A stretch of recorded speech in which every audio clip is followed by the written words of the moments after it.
Baca lagi. Kawan-kawan baca dimanapun Anda berada. Siapkan posisi nyaman, fokuskan pendengaran, mari baca teks dan suara. Bab 5.2 Pasal Dialektika dan Logika. Dialektika dan logika, dua cara berpikir yang tak bisa dipisahkan.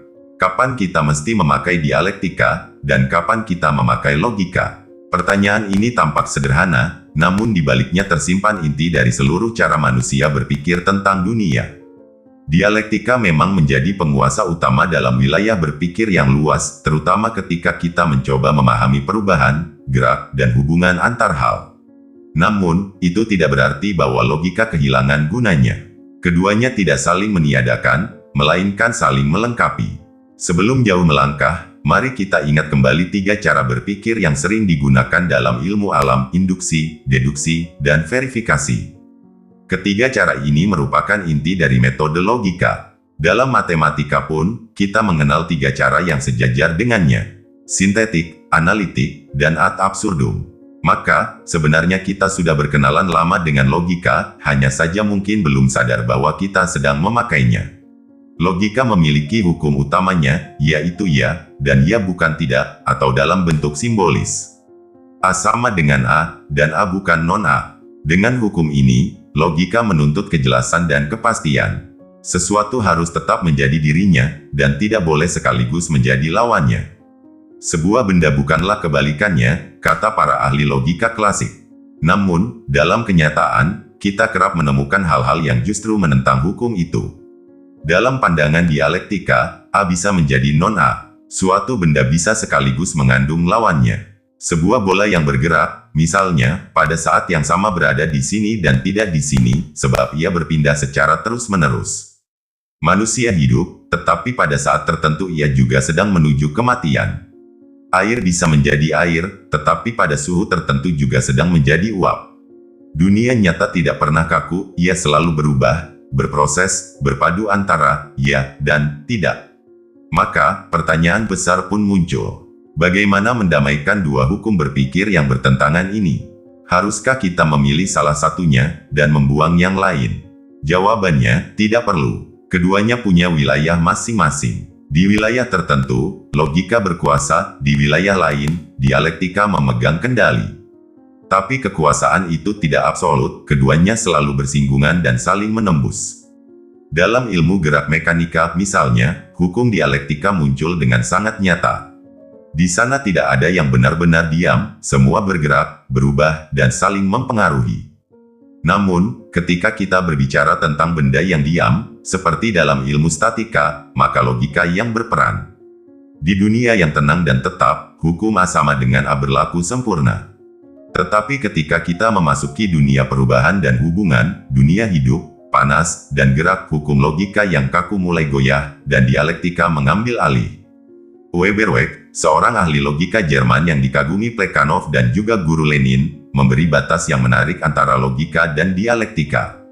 Ia mengatakan, pertanyaan yang pasti dan berpengertian pasti, apakah suatu sifat termasuk pada suatu benda, harus dijawab dengan ya atau tidak.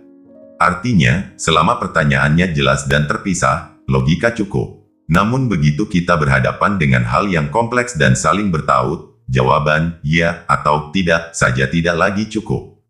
Bayangkan di hadapan kita ada sebuah kotak. Sisi depannya putih, sisi kirinya hitam. Jika kita bertanya secara logis, apa warna kotak ini dilihat dari depan, jawabannya pasti putih. Kalau dari kiri, hitam. Pertanyaannya jelas, terbatas, dan hasilnya pun pasti.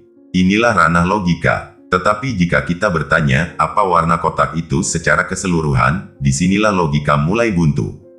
Sebab kotak itu sekaligus putih dan hitam. Maka, jawabannya harus A dan non-A. Logika menolak jawaban semacam itu, tetapi dialektika menerimanya dengan lapang dada. Disinilah kebenaran hidup, bukan dalam kepastian tunggal, melainkan dalam perpaduan dua hal yang tampaknya bertentangan. Weberweg sendiri akhirnya menyadari hal itu. Ia mengakui bahwa ketika kita menghadapi hal-hal yang sederhana, logika cukup. Tetapi untuk hal-hal yang rumit dan bertentangan, kita perlu memakai cara yang mempertemukan dua sisi lawan, meski ia tidak menamai itu dialektika, melainkan perpaduan dua pertentangan. Prinsip yang sama berlaku dalam kehidupan sosial. Jika kita bertanya secara pasti, apakah putusan hakim terhadap orang kaya itu benar, dari sudut pandang kaum berpunya, jawabannya ya. Namun jika kita bertanya dari sisi kaum miskin, jawabannya tidak. Keduanya sama-sama benar, dalam konteksnya masing-masing. Tetapi jika kita bertanya secara menyeluruh, apakah keputusan hakim itu adil, maka logika tidak sanggup menjawabnya. Hanya dialektika yang bisa, sebab keadilan itu sendiri adalah hasil dari pertentangan dua pihak yang berlawanan, yang tak bisa dipisahkan begitu saja. Untuk contoh terakhir, mari kita lihat sesuatu yang sederhana, air. Air yang mengalir di sungai bisa memutar kincir kecil, tetapi tak mungkin menggerakkan roda lokomotif. Namun, bila air itu dipanaskan, ia berubah menjadi uap, dan uap inilah yang dapat memutar roda besi berat, menarik gerbong demi gerbong sejauh ratusan kilometer. Air dan uap itu satu sumbernya, tetapi berbeda wujudnya. Perubahannya bergantung pada sang waktu, sang tempo. Coba kita bertanya secara logis, bisakah air memutar roda lokomotif? Jawabannya, tidak. Bisakah uap memutar roda lokomotif? Jawabannya, ya. Namun pada saat suhu air mencapai 100 derajat, ketika ia sedang berubah menjadi uap, kita tak lagi bisa menjawab dengan ya atau tidak saja. Pada saat itu, air sedang menjadi bukan air, dan uap sedang menjadi bukan uap. Inilah momen dialektis, ketika A sama dengan non-A, ketika perubahan sedang berlangsung. Logika berhenti di batas ini, tetapi dialektika justru mulai bekerja. Seorang pemikir dialektis akan bertanya lebih lanjut, sesudah berapa lama? Dalam keadaan apa? Ia menempatkan waktu, perubahan, dan proses sebagai bagian dari kebenaran itu sendiri. Logika hanya mengenal keadaan tetap, dialektika mengenal gerak dan perkembangan. Maka, kesimpulannya, logika dan dialektika bukan musuh, melainkan dua alat yang dipakai dalam wilayah berbeda. Ketika kita berhadapan dengan hal yang tenang, terpisah, dan pasti, pakailah logika. Tetapi ketika kita menghadapi hal yang bergerak, berlawanan, dan berseluk-beluk, maka kita harus berpikir dialektis. Keduanya saling melengkapi, seperti siang dan malam, seperti air dan uap, seperti ya dan tidak, yang berpadu dalam kenyataan hidup yang selalu berubah.